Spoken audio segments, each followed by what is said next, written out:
paralysie flasque des membres inférieurs, abolition de réflexes, parésie du bras gauche, impossibilité de s'asseoir sur le lit par suite de l'affaiblissement de musculature du tronc, respiration irrégulière due à un commencement de parésie du diaphragme.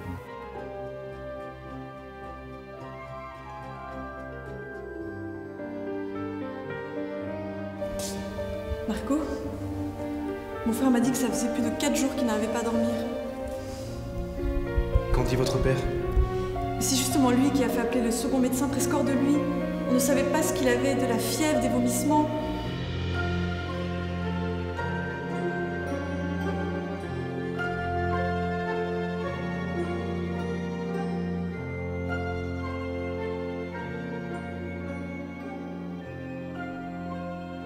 Mais c'était terrible, terrible, terrible pour le fils unique, le fils qui n'a jamais eu aucune maladie, vraiment. C'était un rocher de santé et de tout d'un coup, en 5 jours qu'il meurt. Mais la chose pire, c'était que personne dans la famille s'était aperçu. C'était le moment qu'il y avait, au même moment, il y avait la grande-mère de Pier Giorgio, la mère de la mère qui était mourante de vieillesse, dans la chambre, dans le même appartement. Alors tout le monde, naturellement, s'occupait de la grand-mère. Et à Pier Giorgio, on lui donnait l'aspirine. Plus ou moins, l'attitude, c'était ne nous ennuie pas quand on a des problèmes, non? Et lui, il n'a rien dit. Même la femme de chambre, elle l'a vu tomber 2 fois quand il allait vers la grand-mère pour prier quand elle était mourante et tout ça, mais il n'a rien dit. Et c'est seulement le jour avant sa mort qu'on s'est aperçu.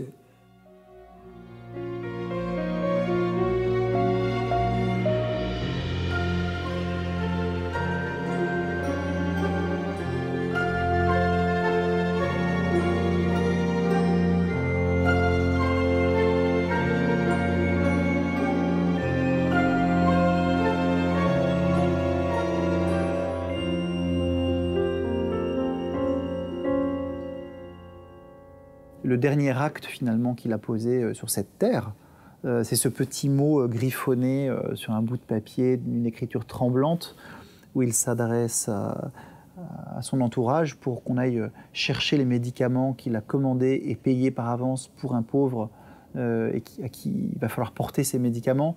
Le dernier geste qu'il pose, c'est envers les pauvres. Et un des plus anciens gestes que l'on connaisse de la petite enfance de Pier Giorgio, c'était déjà envers les pauvres.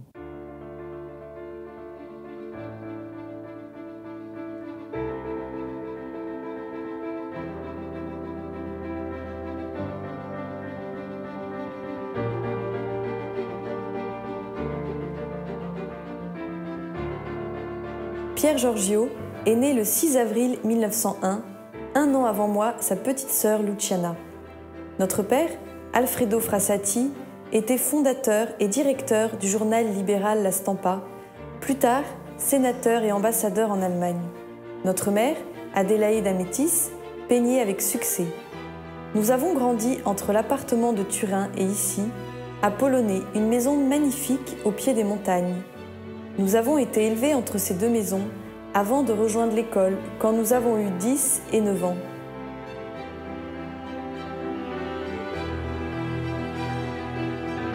Pier Giorgio et ma mère, ils ont eu une éducation très rigide. Sûrement, tout était défendu. On pouvait pas faire des caprices. C'était une fois quand ils sont allés à la montagne et Pier Giorgio a osé dire qu'il avait soif. La mère lui a répondu: tu as ta salive dans ta bouche. Alors tout ça, certainement, ça lui a donné une force de caractère et de volonté. Et je pense que l'éducation était très importante pour Pier Giorgio de ce point de vue, surtout du caractère. Là-dessus, la relation qu'il avait avec son père, c'était une relation douloureuse, à plusieurs moments. Il suffit de lire la lettre de son papa, à un moment donné, quand il est enfant, où il le reprend sur son travail, ses notes, etc. On n'est pas dans l'encouragement bienveillant et positif, on est vraiment dans du reproche dur.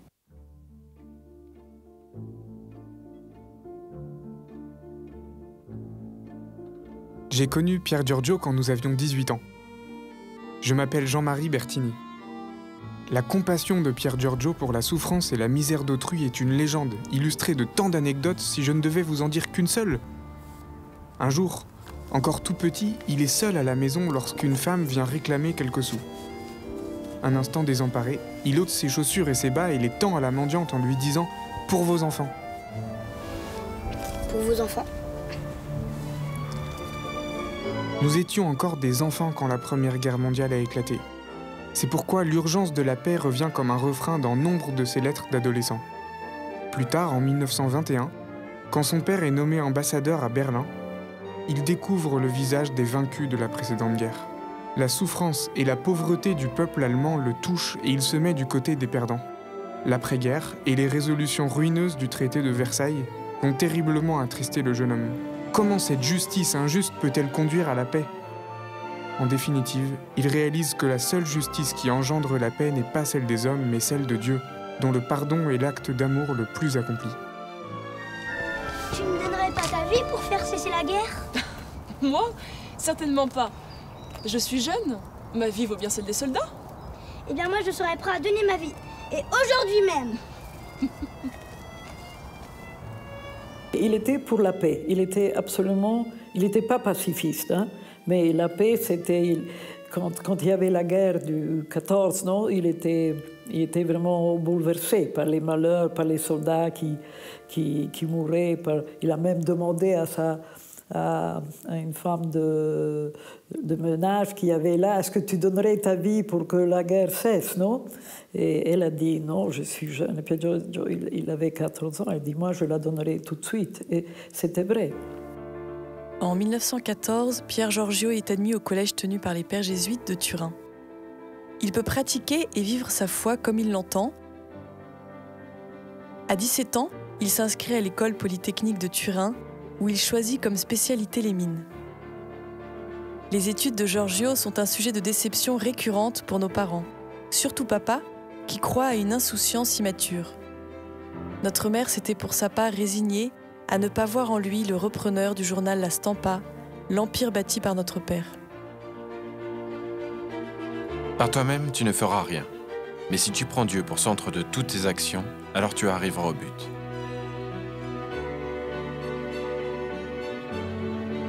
Lorsqu'en 1921, son père est nommé ambassadeur en Allemagne, Pier Giorgio fait la connaissance du futur théologien Karl Rahner.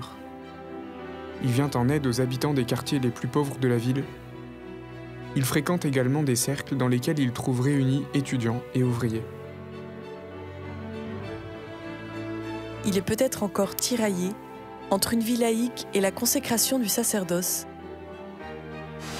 Je ne me ferai pas prêtre. Chez nous, ils ne sont pas au contact du peuple. En tant que laïque, auprès des mineurs, je serai plus efficace.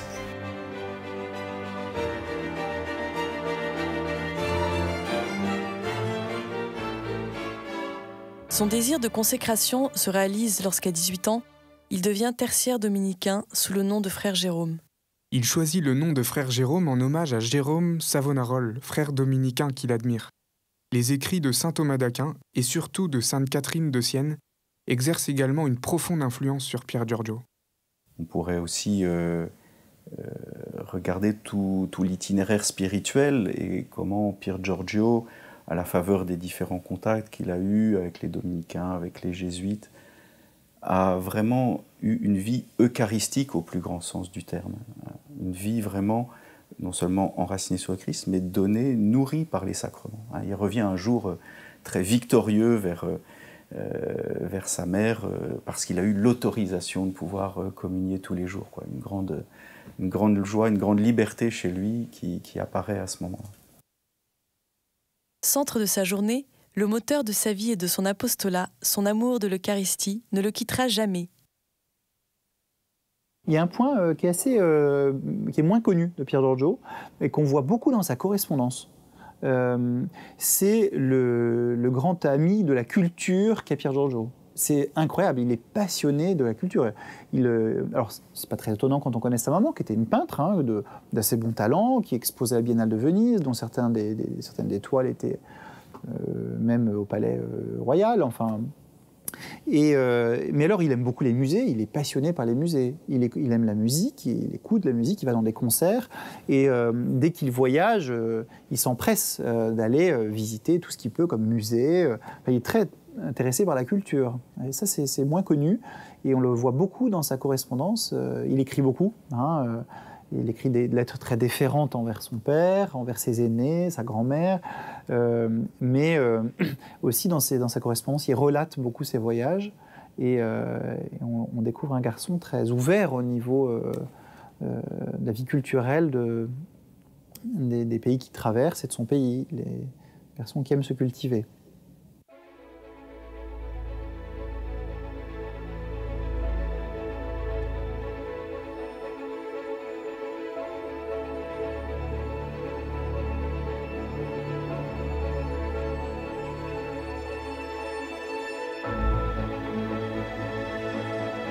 Après l'affection que l'on a pour sa famille, une des plus belles est l'amitié. Je devrais tous les jours remercier Dieu de m'avoir donné des amis si bons et des amis qui constituent pour moi une garde précieuse pour toute ma vie. Jeune étudiant, en 1919, il devient membre de la Fédération universitaire des étudiants catholiques italiens et fait partie du cercle Cesare Balbo. Il fait aussi partie des conférences Saint-Vincent de Paul et s'attache de plus en plus à la prière du chapelet qu'il va volontiers réciter en allant au sanctuaire d'Europa. Très entouré, il baptisera plus tard le cercle de ses amis proches, les Tiplouches. Nous avions des surnoms, nous randonnions ensemble et nous nous épaulions mutuellement. Giorgio appréhendera d'ailleurs la fin inévitable de ce cercle d'amis, en fonction des engagements qui attendaient chacun. Mais le lien d'amitié profondément tissé ne se rompra pas. Marco Beltramo était son meilleur ami. Il faisait des études d'aéronautique. Clementina Luotto, doyenne, est présidente du groupe. Ernestina Bonelli, dite l'anglaise après un voyage à Londres, est la directrice des excursions. Charles Bellingeri, c'est un ami d'enfance. Il avait choisi des études agroalimentaires.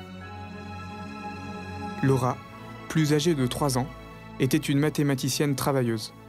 Quant à moi, avec mes sorties plus ou moins à propos, j'avais été surnommé la gaffe.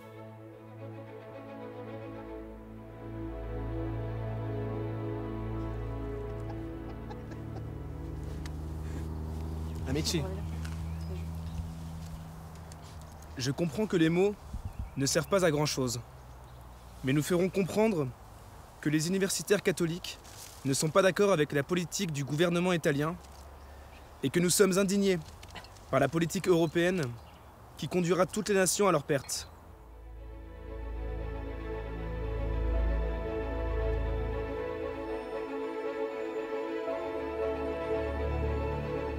Donc il s'est démarqué du cercle Cesare Balbo, le cercle de l'action catholique étudiante à laquelle il appartenait. Quand ils ont mis le drapeau de l'action catholique étudiante à la fenêtre de leur local, lorsque Mussolini est venu à Turin. Et il leur a écrit une lettre incendiaire. Et puis un jour, manifestement, ce sont des jeunes fascistes aussi qui sont intervenus et qui ont carrément fait irruption dans l'appartement familial et qui ont commencé à tout casser. C'est lui qui, physiquement, un coup de poing et en prenant une canne à pommeau, les a chassés dehors, ce qui a été même relaté dans la presse, La Stampa, le journal de son papa, le lendemain. Donc là-dessus, il était vigoureux.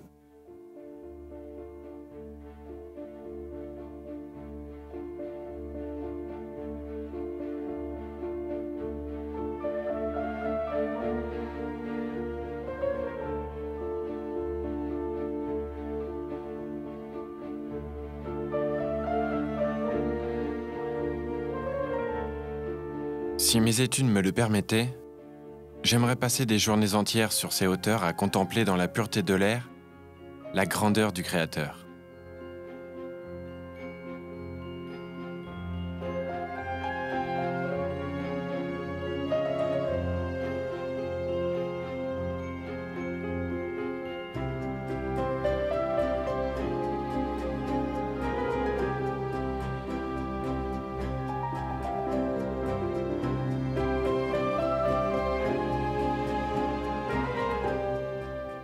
Il était montagnard, mais il aimait aussi la natation, il aimait l'équitation, c'était un gars qui se dépensait physiquement, quoi, qui avait un besoin de se dépenser et un amour du sport. Arrête.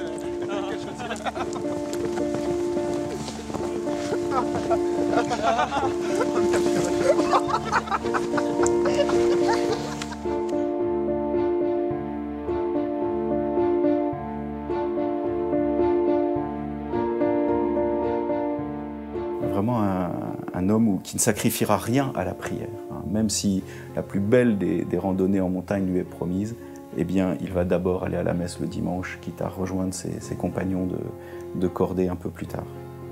Ça, c'est vraiment très touchant de voir cet attachement, cet enracinement dans la prière tout à fait constant chez Pier Giorgio, voilà, qui s'endort avec un chapelet à la main, qui tout le temps est en train de prier, et ce qui ne l'empêche pas du tout d'être extrêmement joyeux. On raconte que Pier Giorgio se faisait largement remarquer dans les sacristies avec sa voix un peu, voilà, un petit peu forte. Donc il est vraiment, il cultive cette joie, cette simplicité, le fait de ne pas se prendre au sérieux.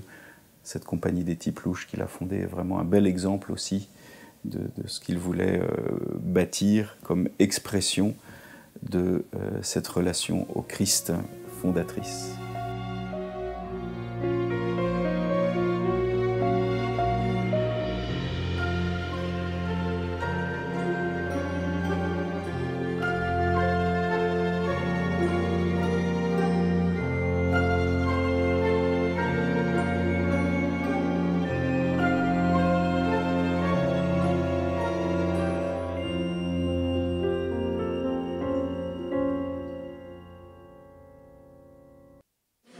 Vous entendant chanter, je voulais dire que Pier Giorgio il disait toujours que chanter c'est très très important, mais il faussait terriblement. Mais alors quand il était dans l'église, il se cachait dans le confessionnel pour pouvoir chanter. Et à la montagne, ou quand ils étaient avec les amis, on lui mettait toujours les bonbons dans la bouche pour qu'il ne chante pas. Mais il pensait que chanter c'est vraiment...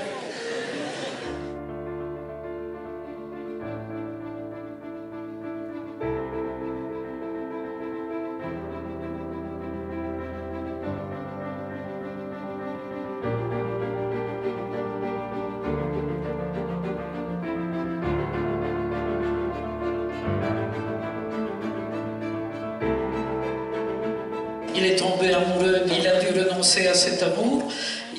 Je pense qu'il avait le problème des parents qui étaient en train de se séparer, ça l'a fait souffrir énormément.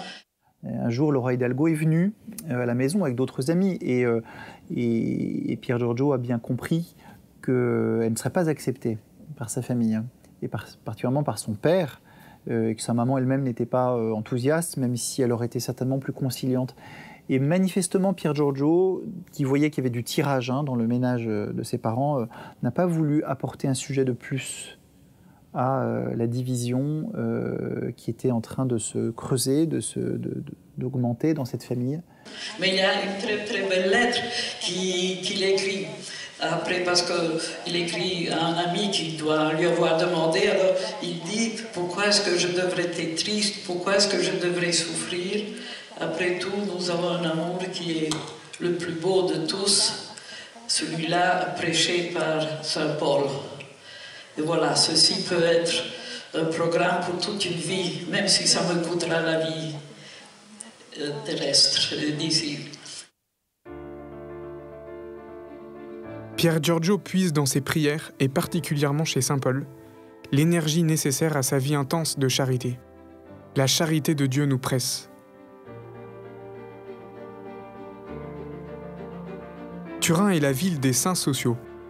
Nous, Italiens, nous les aimons pour leur activité d'éducateurs et de constructeurs d'œuvres de charité. Saint Jean Bosco, fondateur de la congrégation des Salésiens, Saint Joseph Benoît Cotolengo, partisan du soin pour les plus pauvres, accueilli dans la petite maison de la Divine Providence, plus connu sous le nom de Cotolengo, et puis, bien sûr, Pier Giorgio. Avec les conférences Saint-Vincent de Paul au Cotolengo, Pier Giorgio ne cesse d'aider ceux qui sont dans le besoin. Il ne faisait pas un seul pas, un seul mouvement pour se mettre en valeur. Sa famille ne se doutait de rien de ses engagements. Ses journées restaient mystérieuses. On disait que sa pratique de la charité frisait l'invraisemblable et qu'il payait partout de sa personne, même dans les endroits les plus malfamés.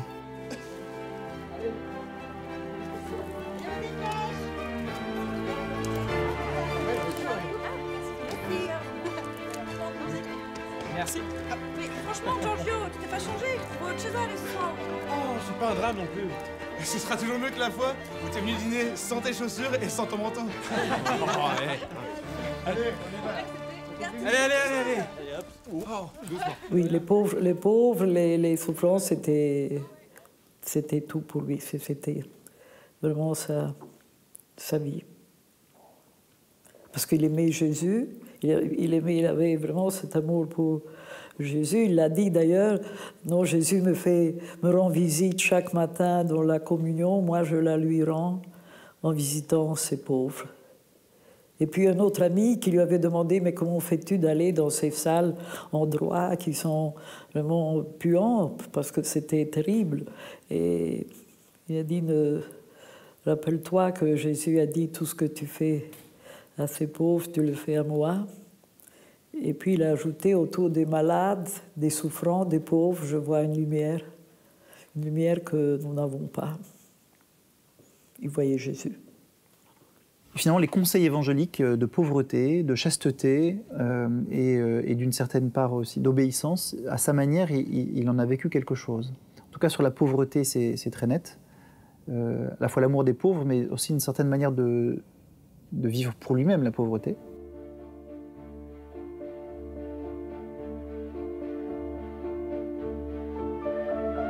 Et je pense que pour vous, c'est un exemple vraiment comment on peut être engagé dans cette vie sans faire rien d'extraordinaire. Puis Giorgio n'a fait rien d'extraordinaire. La chose extraordinaire, c'est qu'il n'a fait rien d'extraordinaire. C'était la vie quotidienne. Et dans la vie quotidienne, il choisissait à chaque moment, voilà, il faisait ce que Dieu aurait pensé qu'il aurait dû faire.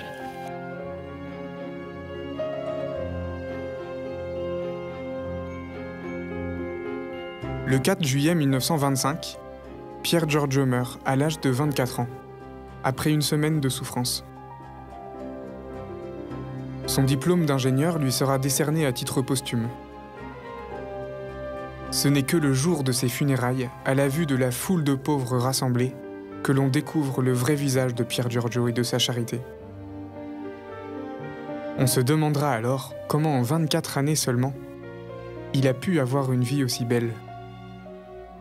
Vivre sans la foi, sans un patrimoine à défendre, sans soutenir dans une lutte continue la vérité, ce n'est pas vivre, mais vivoter.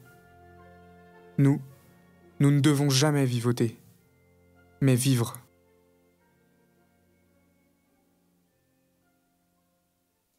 Et c'est pas un hasard si les papes le donnent avec cette constance dans les témoins des JMJ proposés, et il incarne particulièrement une figure de miséricorde.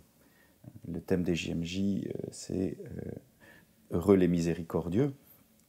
Il ne faut pas oublier que c'est un certain Karol Wojtyla, quand il était archevêque de Cracovie, qui l'a déjà présenté lors d'une exposition comme l'homme des béatitudes. Et une fois devenu pape, l'aura même béatifié en lui donnant ce titre.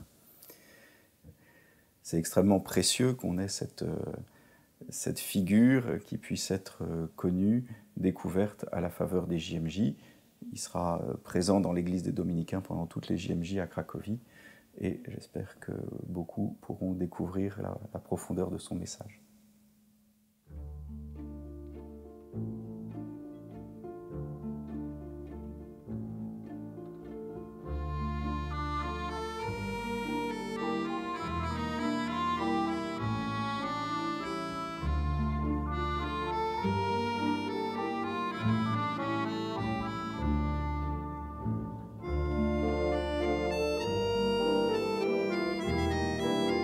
En faisant la vie normale, quotidienne, complètement, tu peux devenir un saint et tu peux arriver au but.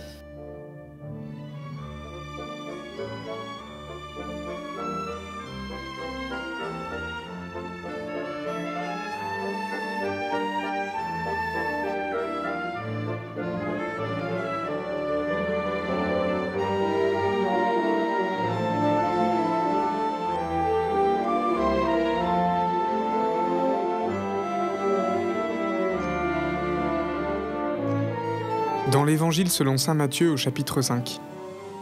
Heureux les miséricordieux, car ils obtiendront miséricorde. Heureux ceux qui ont une âme de pauvres, car le royaume des cieux est à eux. Heureux ceux qui ont faim et soif de justice, car ils seront rassasiés.